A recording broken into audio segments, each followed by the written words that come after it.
Hey everybody, it's your boy Marcus Norman from Gentleman Style Podcast, your host of the #1 podcast coming to you live in America. And today we are diving deep with an expert in the industry who will be sharing her known tips and secrets on how she has taught and overcome pornography in her, not only in her marriage, but in the marriage and lives of so many other couples. Stay tuned, stay engaged, stay with us. You won't want to miss a second of this dynamic speaker. Here we go.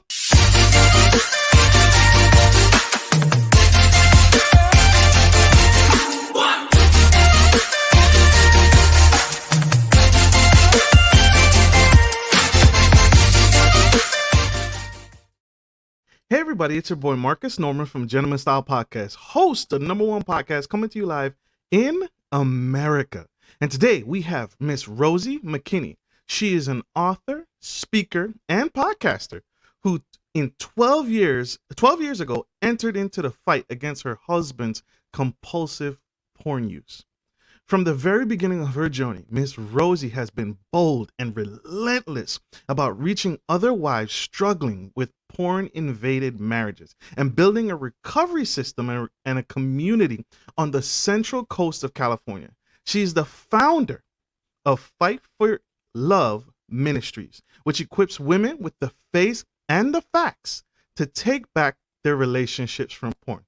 So please help me welcome to the stage Miss Rosie Makinney. Yay! Hey, Marcus. Hey, Miss Rosie, thank you for coming to the Gentleman Style Podcast stage. We appreciate you and love you. Thank you for taking time out of your busy day to be with us today on the show.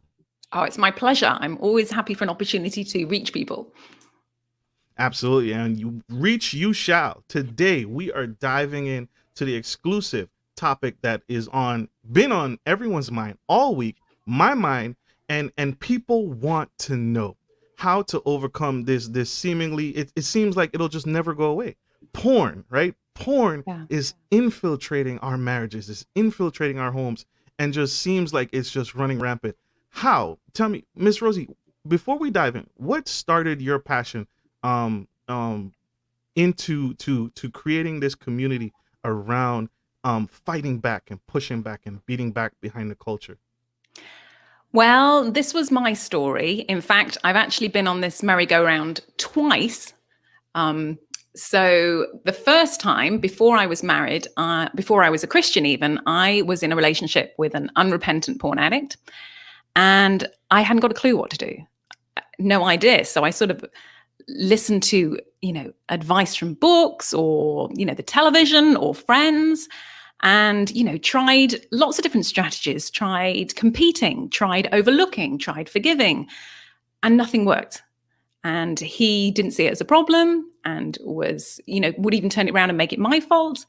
And eventually that all fell apart and it was very devastating. And then I become a Christian and I meet my lovely husband.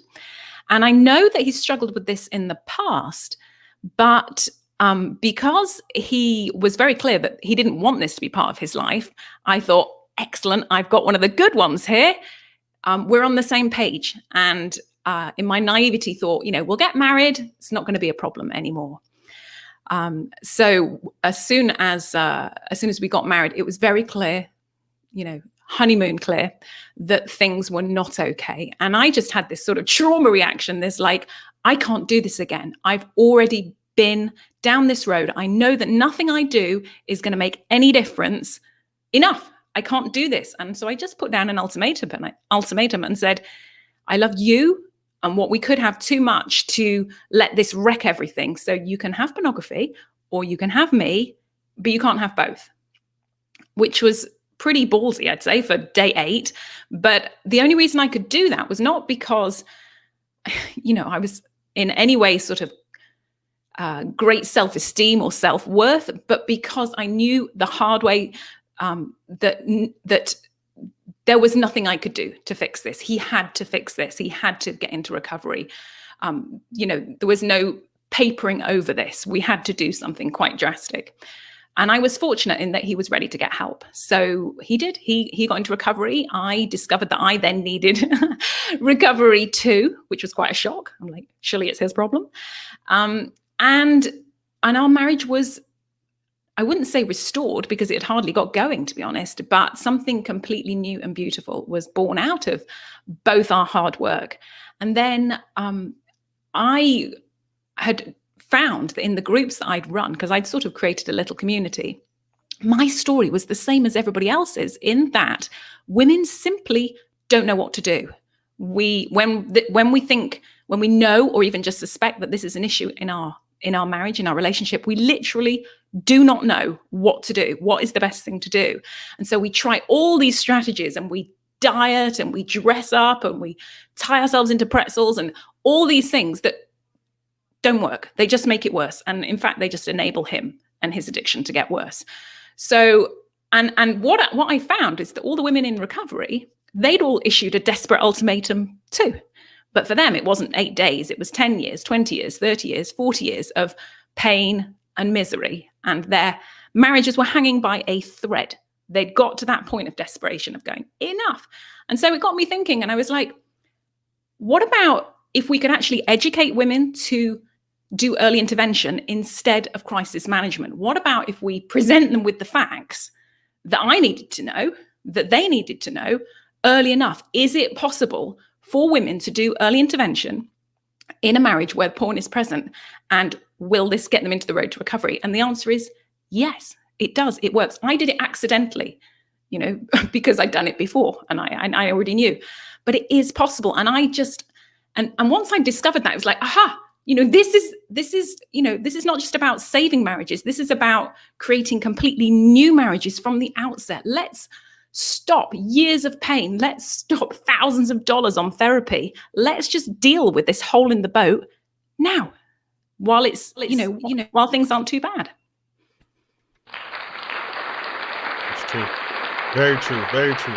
And that's major, right? And that's huge because it speaks to so many different levels. And because you had the experience, unfortunately or fortunately, because you had that experience, you knew what to do, what to mention, what to bring up, and where to focus on, because you had the wisdom. And that's unfortunate for women who are going through it the first time, where they're dealing with pornography, heavy pornography in their marriage, and they don't know where to go because it's their first time, especially if you follow the biblical principles, waiting till marriage. So a lot of times you go in, unfortunately, not knowing, but you've created a community where it's a safe space. It's a safe environment for women to educate and learn. That's basis, and learn. So that's major, and that's huge. So tell us, why is there, what are the negatives around porn in the marriage? What are the side effects? What damages does porn in a marriage cause? That's such a great question, because information about this is really on a need to know basis. People don't really understand what porn does to your brain, what it does to a relationship, until it's too late, until you're actually dealing with it. So what does porn do to a relationship? Well, if you're heavily using pornography, it makes you dissatisfied with your partner. It makes you depressed. It makes you detached. And to a certain extent, it makes you dumb. And I can go into all those points because that sounds quite a statement. It makes you dumb. But really, the science is there. And it has proven that. Let's take that one first, because I always think that's the most kind of like, aha, really? Is that true? So there's a condition called hypofrontality, which is what you get when you have a head-on collision. And this also happens in heavy porn use. And basically, it's an impairment of the prefrontal cortex, which is where you make your decisions, where you do logical, rational thinking. So if that is not working correctly because of your heavy porn use, even though there are consequences for continuing this behavior, like my wife doesn't like this, she's threatening to leave me. If I do this once more at work, I'm going to lose my job. There might be a lawsuit. there's a part of your brain that's going, nah, it doesn't matter. I'll get away with it. It'll make everything feel better. You're not thinking straight. There's a part of you that is literally dumb. Okay, so there's that side of it. What else does it do? I said it makes you dissatisfied. Well, they've done surveys. They ran scientific studies whereby I think they gave people exposure to mild pornography for 1 hour a week for 6 weeks. And then they asked them the same questions that they had at the beginning about how they felt about their partners. So at the beginning, they rated so high. And then at the end, across the board, everybody rated their partner lower in terms of their physical attractiveness and their sexual performance. 6 hours of mild porn over 6 weeks is not a lot of porn. So they've proven it does affect how you're viewing your partner. And we women, we know that. We sense that. And it's devastating. And it's not us. We haven't changed. It's that their brains are now being conditioned to be aroused by something else. Something artificial, something highly staged, highly managed, highly coerced, let's be honest. And there's no way we can compete with that, because we're not even competing with that person, that woman, that women, those people, those whatever it is you're watching. We're not even competing with that. We're competing with the chemical experience in their brain. And the best way I can get people to really understand this is if you've got a gambling addict, you would fully understand that you don't try and cure a gambling addicted husband by going, here you are, darling, here's a suitcase full of cash. You just know that was like, that's not going to do it. You know, it's the thrill. It's not the cash. So with pornography, it's not the sex, it's the thrill. It's those neurochemicals that are produced, the dopamine and all the other, very exciting chemicals that are produced when you use pornography. And that's what you get addicted to. So what are the other things that I said it did? It makes you depressed. And if you're living with someone who's addicted to porn, you'll notice that they're just not there. They're off, they're critical, they're distant. All those, like, what's eating him? What's wrong with him? Why do hobbies not interest him anymore? Why is he cross all the time? And this is because, just like any other drug, your body will develop tolerance to that drug, because it's the body's way of coping with this artificial substance. It's going, okay, if you're going to inject me with these, crazy high levels of these chemicals, I'm going to respond by numbing my pleasure responses. So no longer is it quite as potent. So what you have to do with pornography is you have to jack up your dosage. And the way you do that is either by doing it for longer, increasing the duration, or clicking on something novel, something taboo, something more shocking. And that will give you that added hit of dopamine to get you back up to normal. And the other way that the body responds is that after a while, once you've been doing this, the body will set your baseline of happiness as a bit lower, because to cope with all these crazy high chemicals that you keep putting into your brain, the brain was never designed to be at this heightened level of arousal all the time. So it releases a protein. What's it called? Can't remember. Cream. It's got a really long name. I can't even go into. But basically, it's like a brake. It's like a brake on your pleasure response, so that it's saying, okay, it's no longer going to be quite as effective. And this has the effect of dumbing down everything, so that your baseline of happiness, which once was here, like this makes me happy, it's like it's gone whoa all the way down there. So that things that used to make you happy, like a walk on the beach, fishing, whatever it is, airsoft, whatever it is you're into, no longer do it, because you need such a hit now to actually get you up to normal. So you're depressed, you're dissatisfied, you're dumb, and you're detached. You're hiding this massive secret, and it's bumming your wife out. Even if she says she's into it or willing to participate, on some level it's bumming her out, and she might be quite vocal about that. So you're having to hide this because it's your coping mechanism, not because you're an evil man and wants to do this horrible thing. It's because you have found, or you have learned, possibly at a very early age, that this makes life bearable. This is your coping mechanism. Whenever you've had any emotions that you've had trouble dealing with, maybe as a teenager, this provided an instant way to feel better. And your brain, you've just created those neural pathways. You have, conditioned your brain to need this now whenever you start to feel, upset or agitated. So you are detached from your wife because although you know she doesn't like it, you can't stop doing it because you need it. It's not the problem. It is actually the solution to the problem, which is that you can't actually deal with your emotions because you never learn how, because it was hijacked as a teenager. It became your pornography pacifier, as it were. Makes sense. Makes incredible sense.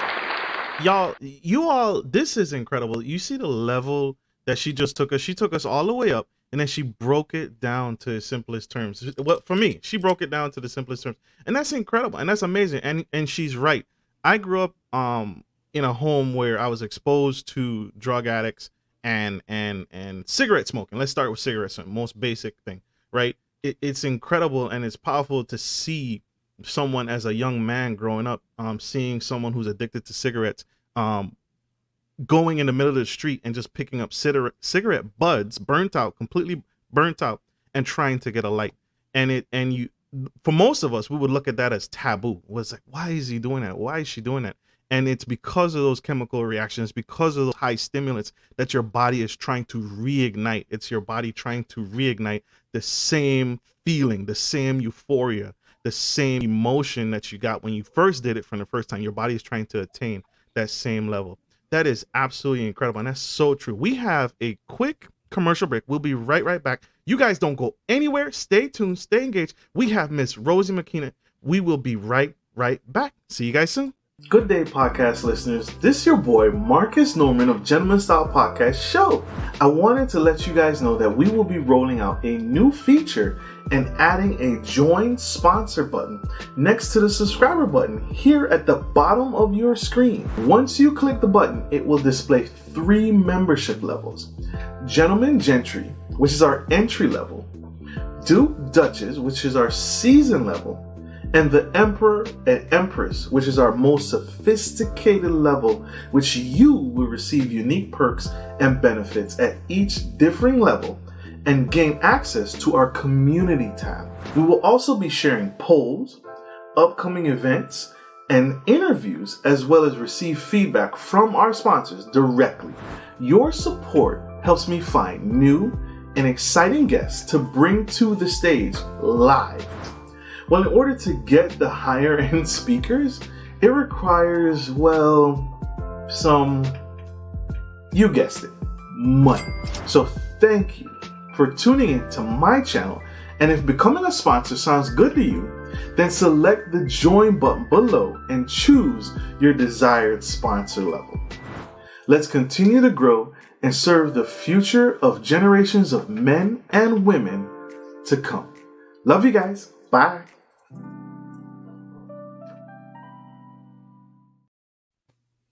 Hey everybody, we are back with the incredible Miss Rosie Makinney, and she is educating and she is sharing these golden nuggets about dealing with porn in your marriage. And she just broke it down for us. She just took us up a notch, and she took our level of thinking up a higher level, and she broke it down to its final points and talked about earlier on the chemical imbalances. You're not fighting against what your husband may be looking at or what your partner may be looking at. You're fighting against a chemical imbalance in the body. That's not who you're competing with. You're not competing with his laptop. You're competing with his own body, with their own body. And she just took us there. So if you missed it, tune in, scroll back and go back and watch the beginning. You won't want to miss a second. So Miss McKinney, you just broke that down for us. Tell us, what's the best thing for a wife to do to help get her through? It's too late. She's now crossed over. She's now discovered her husband is a porn addict. What are some things she can do to help combat this addiction? Great question. Really great. Thank you for asking that. Really good question. So I'm going to break it down into 3 steps. The first step is educate yourself.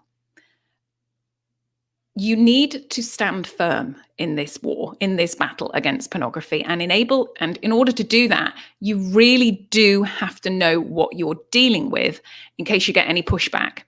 So you need to understand that his rationalizations and justifications are coming from a place of not thinking straight. You know, his brain has been hijacked. So you need to understand that. And that will encourage you and embolden you to actually do the final step, which is going to be standing firm. And there are loads of ways that you can educate yourself. The ministry that I have, Fight for Love Ministries, we've tried to make it as simple as possible. So we've got a podcast where we take you through that process of discovering, because at the beginning you don't even know what questions to ask because you're just sort of overwhelmed and bewildered. So we've taken it through step by step, all those early questions like, is it my fault? Should I trust him again? Can I trust him again? Will it get better? Should I have sex with him?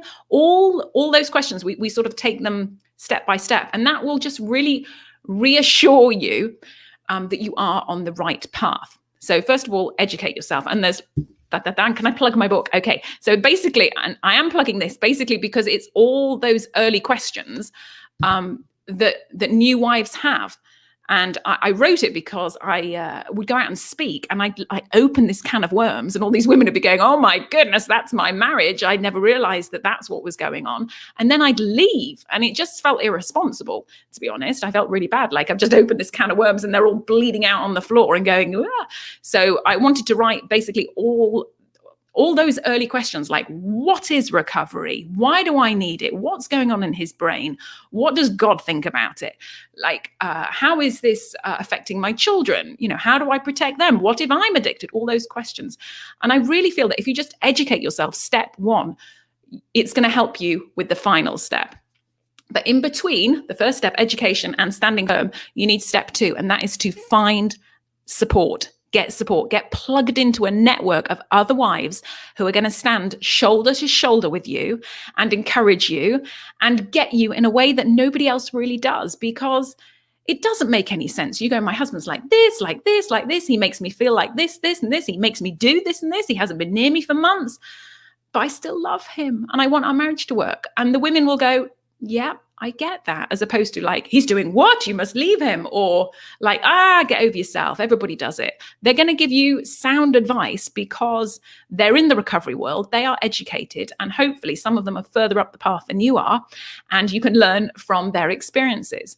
So educate yourself, get support. And there are loads of places you can get support. Our little Facebook group is like the first step. It's like the ambulance that sort of goes around picking up women who are wounded. And then we go, right, here's a list of all the hospitals, all the different ministries that you can go and get healing and get support. And so we then shuffle women off to all these different places, which will be best for them. So educate, support, final step, stand firm. You need to make that ultimatum, but not from a place of threat, but from an empowered, confident, faithful stance where you know this is the right thing to do. If his brain's not working, and if in marriage two become one, you are now the thinking part of the equation. He's drowning in this stuff. He's probably tried 1,000,000 times to give up and has not managed it. However, there is a path and he can get out of it, but it might be one that he hasn't even heard of, that you are now aware of because of all your reading, and you understand what actually recovery is and how you get better and how it happens in community, not in your prayer closet on your own going, I'm going to stop this, I'm going to stop this. It happens in community where we walk in the light and are transparent and vulnerable and authentic with one another. And we learn how to be intimate, and that replaces the pornography. And that's how you get rid of it. Yes. Amen. We have a question from the audience. Thank you for that, Miss Rosie. Now, we're going to bring it up to the big screen. By the way, Miss Letitia Elliott, she's a VIP sponsor to the channel. Thank you, Miss Letitia. Your sponsorship helps us grow. Miss Letitia asks, could this work for women struggling with porn as well? Could these steps work? Standing firm, get support, and educate, get some education. Could these tips help women struggling with pornography? I'm so grateful that question has been asked, because we need to raise awareness that women in vast numbers, rapidly growing numbers, are struggling with this too. Women are the fastest growing user group. So this is a massive issue, and it's one that the church really doesn't want to touch with the barge pole, and it needs to. The process for getting sober, whether you're a man or a woman or a teenager, although they can be men or women, is exactly the same. It is walking 100% in the light, in fellowship, in rigorous, honestly, in fellowship with other people who get it, who are going to give you sound advice. Absolutely. But if you're with a partner and your partner is not struggling with porn, they need to do the steps. They need to educate themselves. They need support, because being with a woman whose arousal template has been conditioned to pornography is really devastating, because women who got hooked into this very early on sometimes have conditioned their brain to be aroused by the pornography rather than a real experience with a person. And the way that women interact with pornography is actually different from the way that men interact. When men interact with pornography, they objectify what they're watching.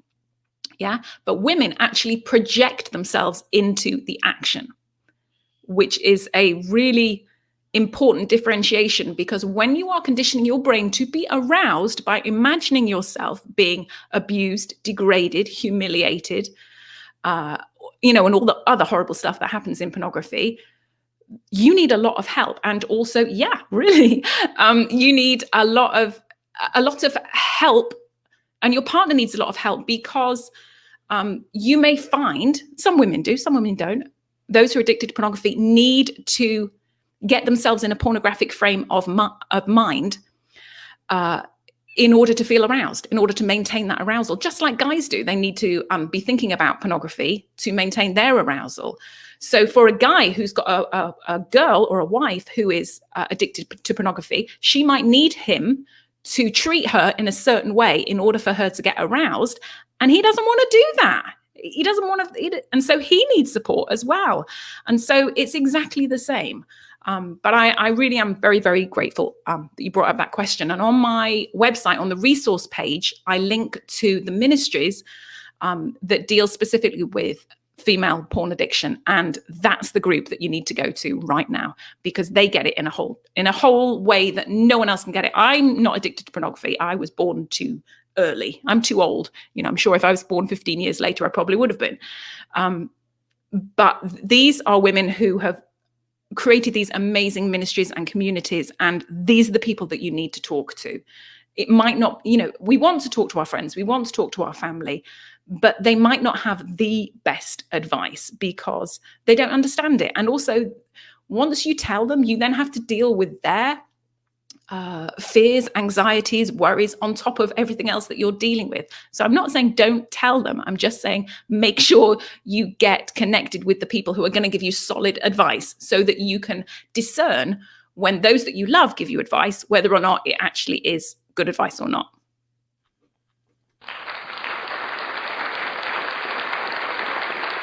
Mr. Tisha, I hope that helps. That question was very well. And I'm going to send you a check later, because that was a very good question. That was off the bar, but very good points. Because both sides are, one side is not right invincible. One side isn't, well, I'm just perfect and I can't. Men and women are susceptible to high levels of pornography and being succumbed to that addiction. It is an addiction. Let's be clear. It is an addiction. And Miss Rosie just broke down the barrier. So, Ms. Rose, you just took us up, right? So, and you broke us down, and you broke it down to its finest parts.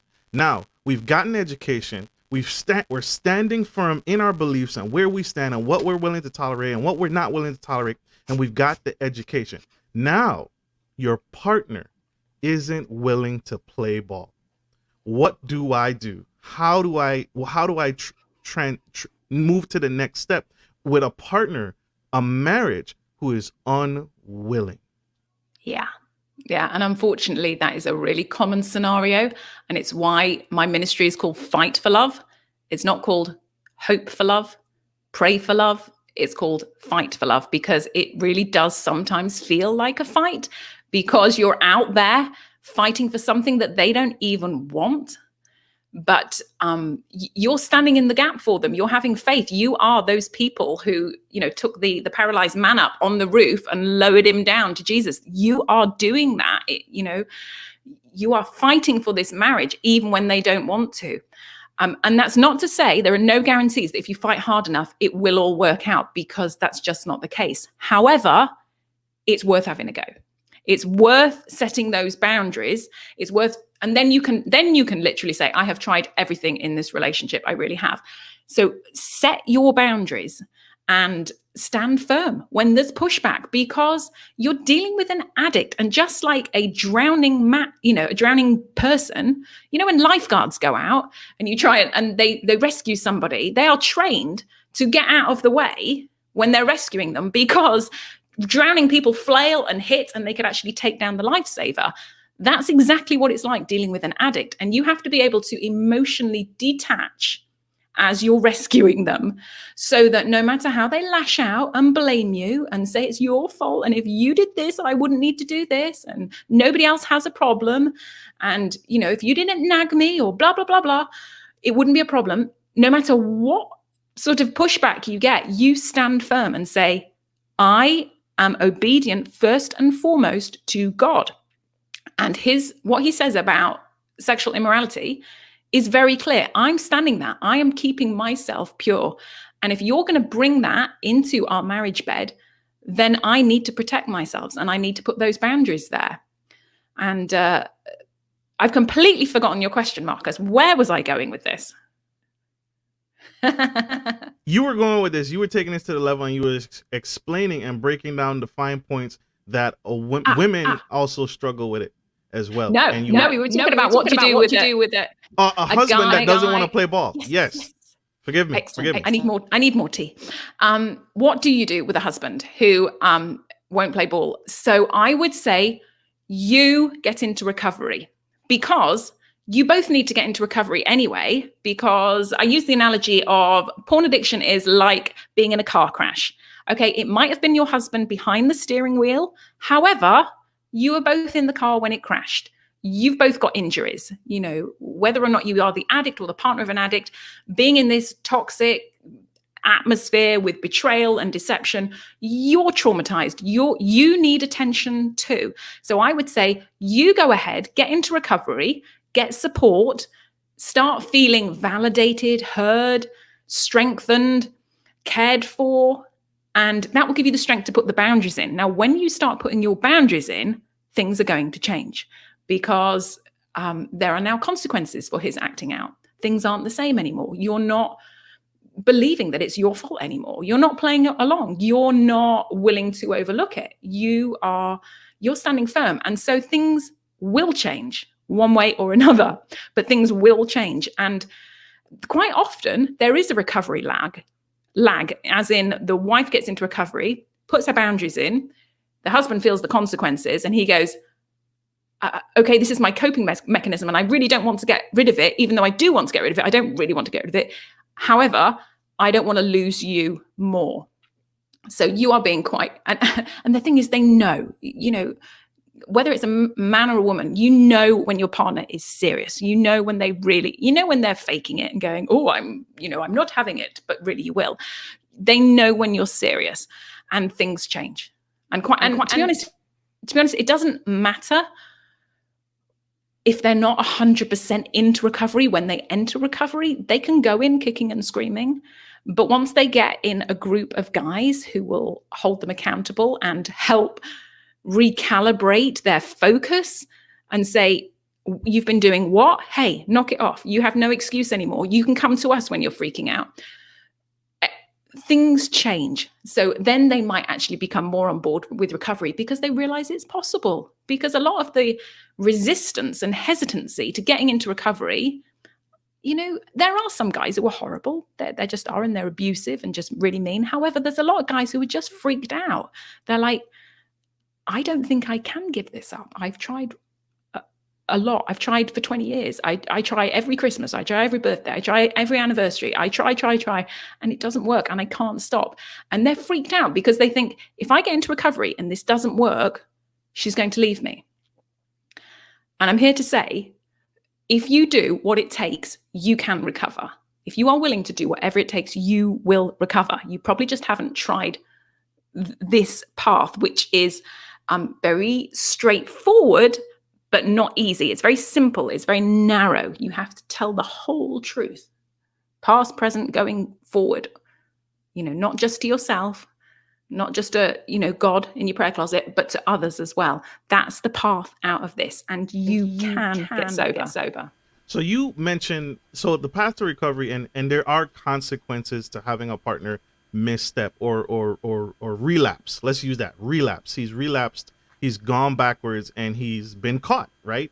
And so now you've been educated. That's why it's important for the partner to get educated, so that you can now initiate the program, set up the barriers, and say, hey, if you do this thing, or if you relapse, or if you make me do something that we agreed on, because this is a mutual thing, we're one, right? We are now partners in this. There is consequences. And so one of the questions I wanted to bring up is a good question. And I'm gonna piggyback on it. How long is recovery, but how long are consequences as well? Two very good questions. Okay, I'll take how long are consequences first.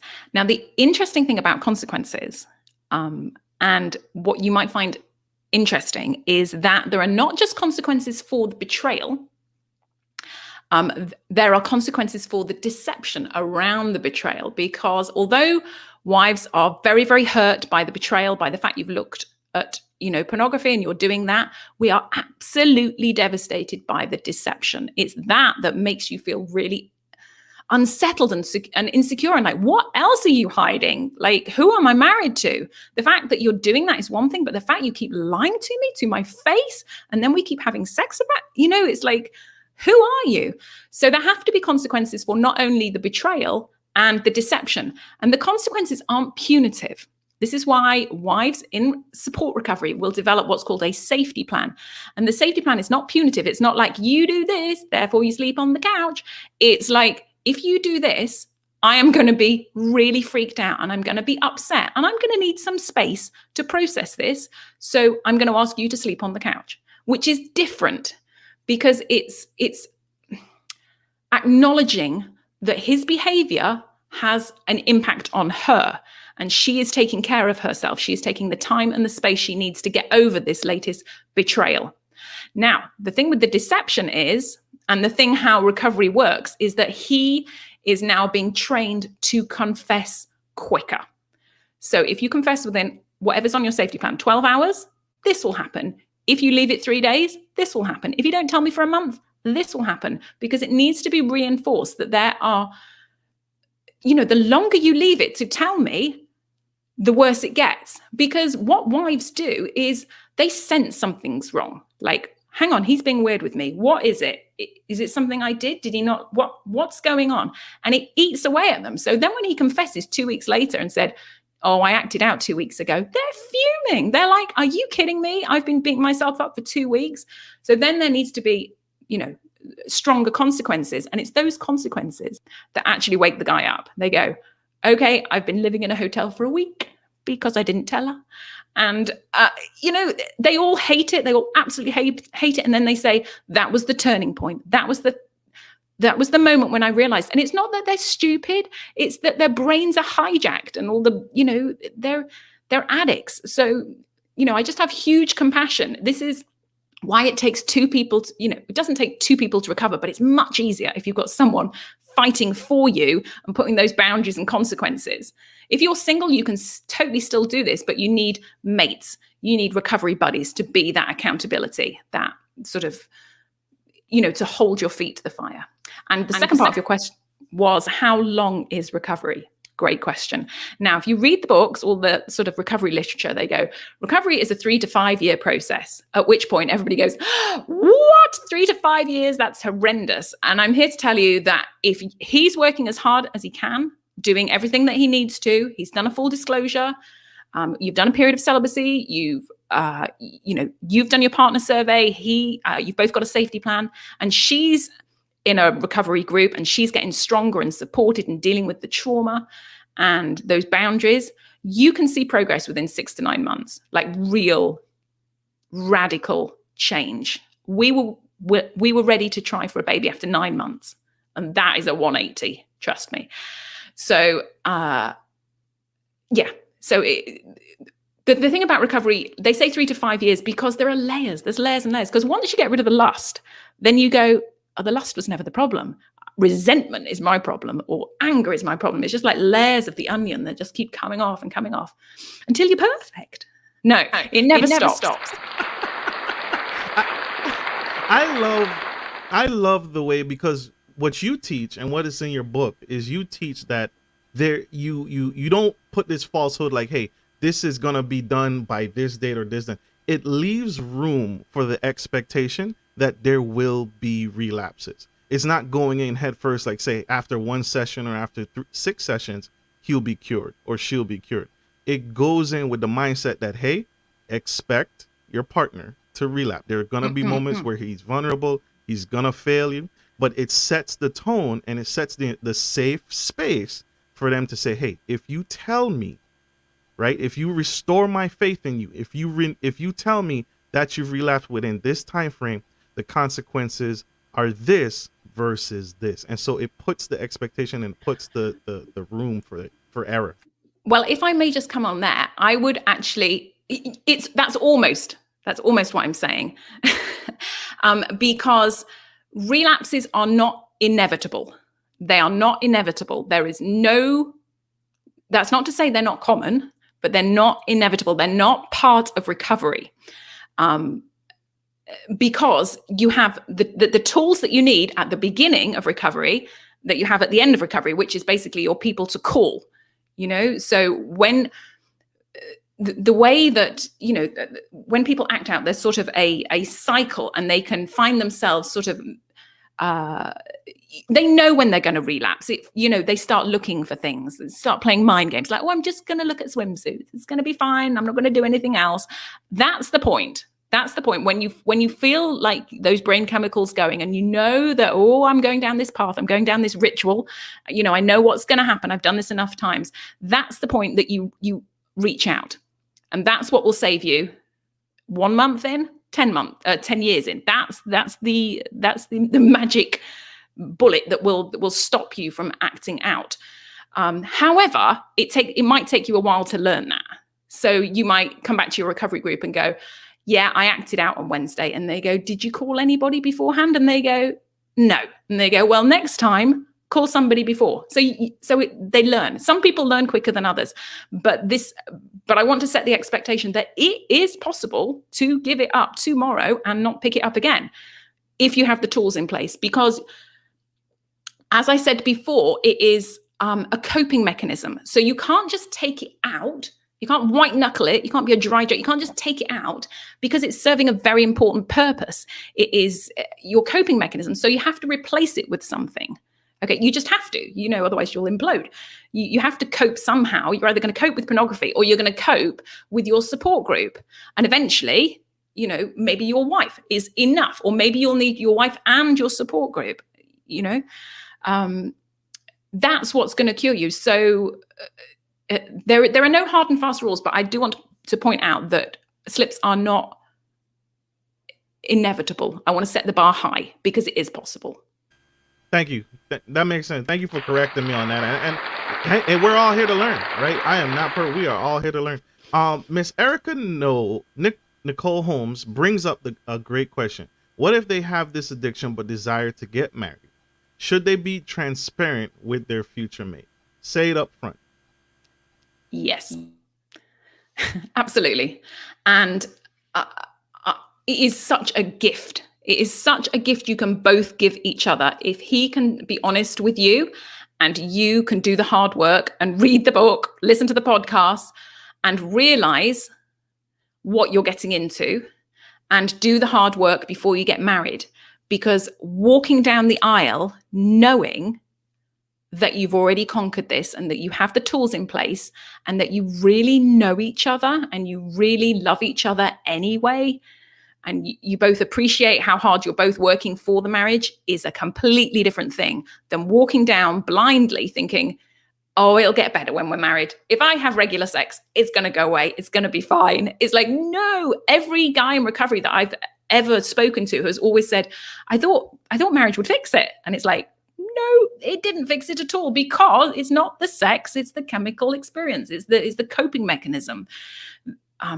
They're not interchangeable, and it's a gift. It's a scary gift to give your your girlfriend, your fiance, here's my junk. And I've heard that other people say, if you are dating someone with a serious porn addiction, run as hard as you can. And I'm saying, hang on, let's see how big of a problem it is, and also what steps he's taking to get over it.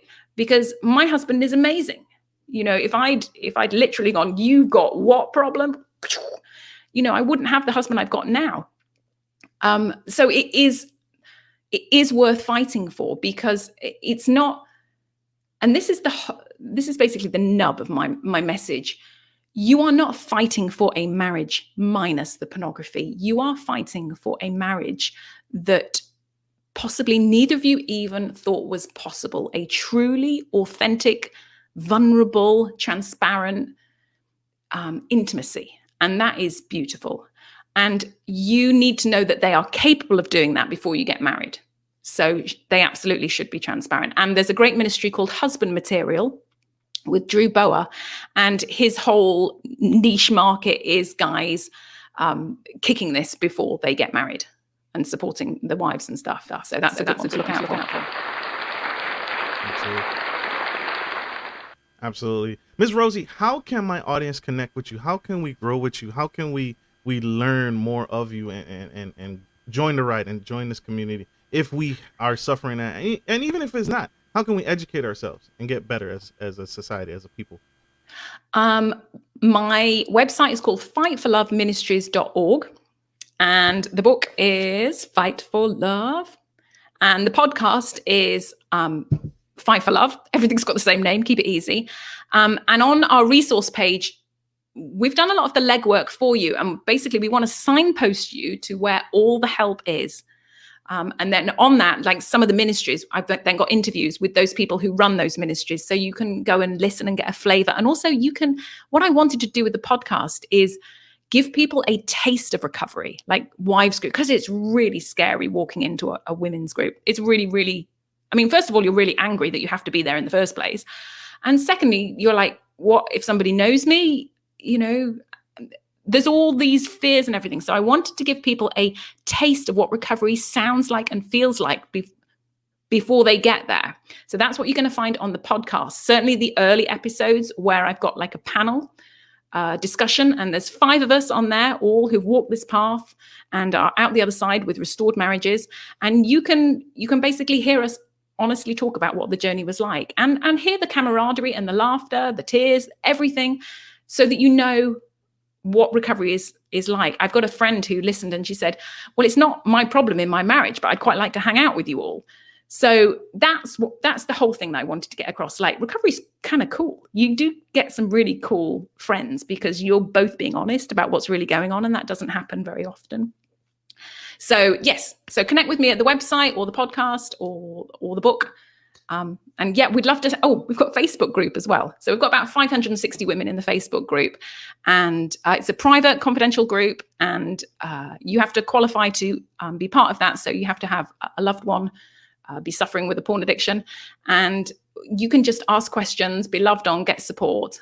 And that's kind of a great first baby step. You can come and just lurk and listen. We're totally cool with that. Just come and just be part of something. And that's a nice baby step that you could do. And that's called Fight for Love Fellowship. Tell us one more time. It's called Fight for Love. Fight for Love. Sorry. Fight for Love Fellowship.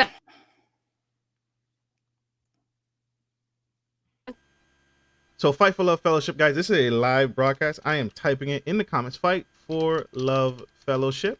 Let's make sure I can spell Facebook group. So we want to connect and learn, even, and hang out, again, it's screen. So we want to learn, but we also want to learn and educate, and we want to add value. So that's key, y'all. Key. We want to add value in this group. Thank you, Miss Rosie. Thank you so much for joining us on the Gentleman Style Podcast stage.